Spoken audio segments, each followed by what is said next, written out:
So ఇక్కడ చూడండి ప్రశ్న ఏమి ఇచ్చారంటే during the Delhi sultanate period the term కుట్ అండ్ ముగ్ధం ముగ్ధాం. సో ముగ్ధాం refers to the official functioning ఎటు. ఇక్కడ మనకి ఢిల్లీ సుల్తాన్ల పరిపాలనలో ఎవరంట Delhi sultanate. So Delhi sultanate యొక్క పరిపాలనలో భాగంగా కొన్ని టెర్మినాలజీస్ ఉంటాయి, చాలా ఉంటాయి. ఇక్కడ ఏమి ఇచ్చారంటే ఒకటి వచ్చేసి కుట్ అనమాట అండ్ ఇంకోటి వచ్చేసి ముగ్ధాం. సో ఈ రెండు టెర్మినాలజీస్ అనేవి ఏ లెవెల్లో ఉన్నాయి అంటే రాజ్యంలో ఉండేవా, ప్రావిన్స్లో ఉండేవా, పరగనాస్లో ఉండేవా, సర్కారులో ఉండేవా, గ్రామీణ స్థాయిలో ఉండేవా అడుగుతున్నారు. So village level, district level, province level, central level, ఇవి విలేజ్ లెవెల్స్ అనమాట. ఆన్సర్ వచ్చేసి విలేజ్ లెవెల్లో అంటే గ్రామీణ స్థాయిలో. సో గ్రామీణ స్థాయిలో ఇవి కొన్ని పోస్టులు అనమాట. సో ఫస్ట్ ముగ్ధాం అంటే ఏంటి? ముగ్ధాం అంటే విలేజ్ హెడ్మెన్ అనమాట. విలేజ్ హెడ్మెన్. సో ఇప్పటికే ముగ్ధావులు ఉంటారు. సో మొదటి వరకు మన ముగ్ధావులు ఉన్నారు.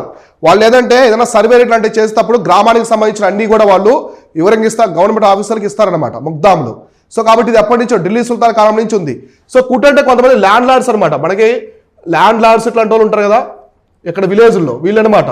సో వాళ్ళు కుట్ అంటారు. ఇటువంటివి ఉండేవి ఎగ్జామినేషన్ ప్రకారం అడుగుతారు. కాబట్టి ఇవన్నీ ఎవరి కాలంలో ఉన్నాయంటే ఢిల్లీ సుల్తాన్ల కాలం నుంచే ఉన్నాయి.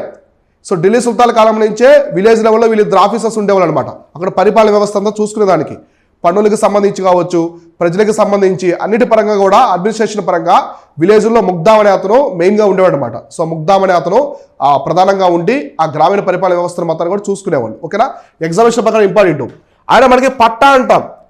సో మీకు ల్యాండ్ ఉంటే పట్టా బుక్ ఇస్తారు కదా, పట్టా పుస్తకం. సో ఈ పట్టా అనేది ఎవరు తీసుకొచ్చారంటే షేర్షా సూరి అనమాట.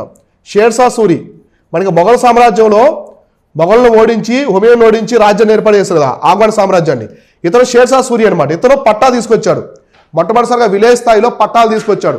ఆ పట్టాలంటే ఎవరికి ఎంత భూమి ఉందో ఆ పట్టాలో రాసేవాళ్ళు. అప్పుడు ఇప్పటికి మనకు ఉన్నాయి కదా పాస్ పుస్తకాలు బ్యాంకుకు సంబంధించినవి. బ్యాంకులో మనకి చాలా ఉపయోగపడుతుంటాయి పట్టా పుస్తకాలు. అవి పెట్టి లోన్స్ తెచ్చుకుంటూ ఉంటారు. అలానే అగ్రికల్చర్ సబ్సిడీస్ తెచ్చుకుంటూ ఉంటారు. కాబట్టి ఈ యొక్క యజమాని, ఆ భూమి యొక్క యజమానికి సంబంధించి ఎంత ఉందో ల్యాండ్ ఆ పట్టా పుస్తకాల్లో ఉంటాయన్నమాట. కాబట్టి మీరు ఢిల్లీ సుల్తాన్లు, మొఘల్స్ సంబంధించి పరిపాలనలో టెర్మినాలజీ చూసుకోండి. చాలా ఇంపార్టెంట్, ఎగ్జామినేషన్ ఎక్కువ అడుగుతూ ఉంటారు.